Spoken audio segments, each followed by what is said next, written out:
The Warrior S out of the box is very tight. As you can see here, it's very hard to pop a piece out. But the problem is with that is I think it's a bit unnecessary. But somehow it still manages to get about the right speed. So this is basically just out of the box. And as you can see, it has got quite a good speed, but it isn't completely smooth. It's quite a blocky turning style straight out of the box. And it can't do 45-degree corner cutting.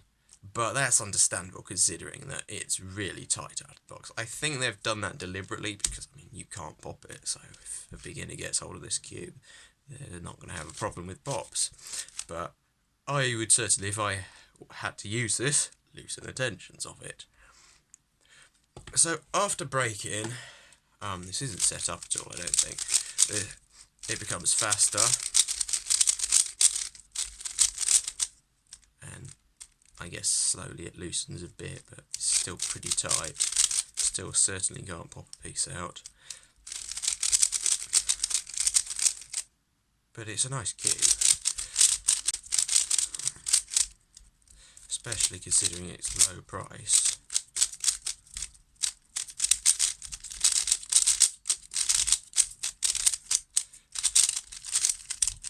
But it's still blocky. Still lacks in corner cutting a bit. I mean, that shouldn't really be a problem if you've got smooth turning, but beginners don't.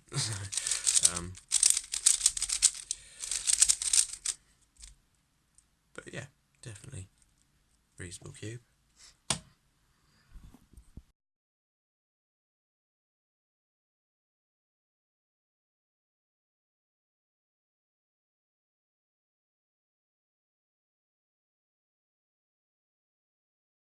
The speedcubing.org Warrior SM is faster than it was out of the box. It's magnetic, so it's smoother and more stable. It also regains the corner cutting, although not perfect corner cutting by any means. I've had to loosen the tensions quite a bit, but it's still almost impossible to pop, so that's nice. It's nice that that's not a risk at all.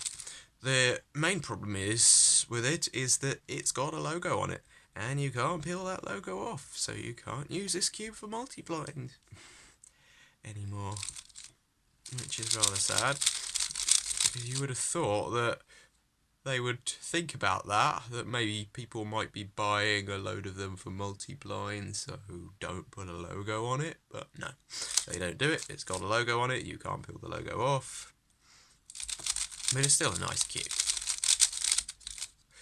And if people want something cheap and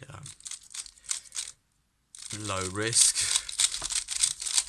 there's essentially no chance of it popping. It's stable, quite smooth but quite blocky, and fast. So yeah, the Warrior SM is just £10 at speedcubing.org.